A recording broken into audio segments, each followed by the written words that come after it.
There's a $3 mixture that is right now in your kitchen. It kills practically any species of MO on contact and destroys the root that allows it to grow back. It stops regrowth for months after a single application. Scientists confirmed that it can eliminate up to 99% of common household species that live inside homes. And yet, it disappeared from the labels of almost all modern cleaning products. Not because it ever failed, but because it worked too well. A solution that cheap cannot be comfortably sold inside a $30 bottle. A solution that simple does not bring the same customer back the following month. What cannot be owned cannot be turned into perpetual income. And what does not generate profits ends up buried outside of public knowledge. This is the story of the Taldarks Cleaning MO Remover that an industry worth more than $2 billion needs you to never discover. Welcome to Forbidden Camping. If you're not yet subscribed, subscribe and activate the bell to help preserve the knowledge they tried to erase. Here we unearth what the outdoor and cleaning industry has hidden for decades to make sure you never find it. Now look at this. Today there are approximately 45 million buildings in the United States with unhealthy levels of MO growing inside their walls. That number comes from a study published in 2017 in the scientific journal Indoor Air by researchers Mudari and Fisk. The same researchers also found something even more alarming. 21% of all asthma cases in the United States are directly related to exposure to MO and moisture inside homes. We are not talking about mild seasonal allergies. We are talking about real asthma, the kind that every year sends thousands of children directly to the emergency room. Both the Centers for Disease Control and the World Health Organization confirm this conclusion. Living in a building with MO measurably increases the risk of developing respiratory diseases. Those are their exact words. And yet, the real solution has been sitting for decades inside the cabinets of millions of homes. This video barely scratches the surface of everything the industry decided to hide. I gathered everything that large cleaning companies do not want you to know inside the complete Forbidden Camping archive.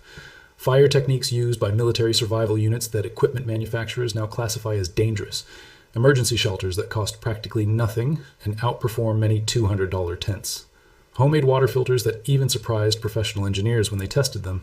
Natural repellents that indigenous peoples mastered centuries ago. And complete natural cleaning protocols that corporations have kept off their product labels for decades.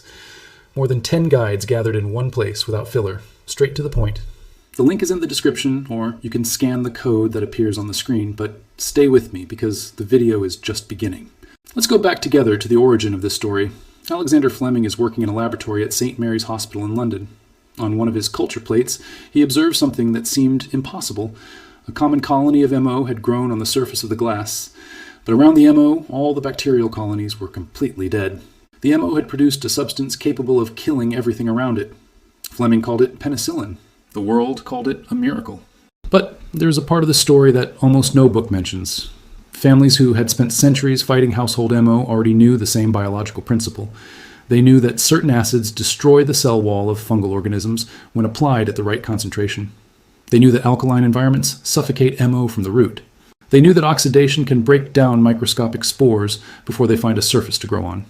They did not need laboratories or research grants. They only needed a pantry and several generations of observation. In the 19th century, many families in rural England documented removing MO from stone walls using diluted vinegar. Church records in Somerset from 1842 describe washing damp stone with white vinegar and baking soda as a standard household procedure. It was not an experiment, it was simply what always worked. In the rural region of Appalachia in the United States, the same method appears in handwritten household journals from the 1870s. Women documented mixing white vinegar, water, and baking soda to permanently remove MO from wooden beams and basement walls. It worked again and again. The recipe was passed from mother to daughter for generations. It did not require specialized products. It did not require professional cleaning services that charge hundreds of dollars. It did not require anything that could be sold, patented, or be owned. If you made it this far, you already know more about MO than 99% of the people walking through a hardware store. Subscribe and share this with someone who needs to remember what the industry made us forget over the last 70 years. Everything they hid is inside the archive. The link is in the description, or you can scan the code on the screen. Now stay with me. The next file we open is even heavier. By 1950, the cleaning products industry in the United States had already fully consolidated its market around synthetic chemistry. Chlorine became the universal solution for practically any household problem. Companies like Procter & Gamble invested enormous amounts in advertising, shelf presence, and regulatory pressure. The message was simple and constantly repeated. Only laboratory products can protect your home. Your grandmother's methods are dangerous, primitive, and unreliable. Trust the bottle, trust the label. Never question either of them. Little by little, Over 2 full generations, the knowledge disappeared, not because it had stopped working, but because it stopped being taught. So the important question arises, what exactly does this Doduller's formula contain? Let's begin with the science that labels prefer not to show. Distilled white vinegar contains between 5 and 8% acetic acid. Peer-reviewed research shows that acetic acid penetrates directly into the structure of MO down to its microscopic root system. That system is what allows MO to attach and regrow on surfaces. The acid alters the pH environment that the fungus needs to survive. Vinegar alone can eliminate up to 82% of the MO species analyzed under controlled laboratory conditions, including some varieties of black MO. Now let's add the second ingredient, baking soda.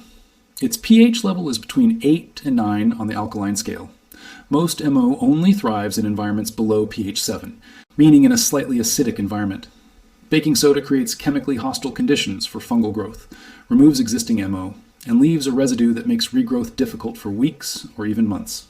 A study published in 2017 demonstrated that baking soda also inhibits the growth of MO on organic agricultural surfaces.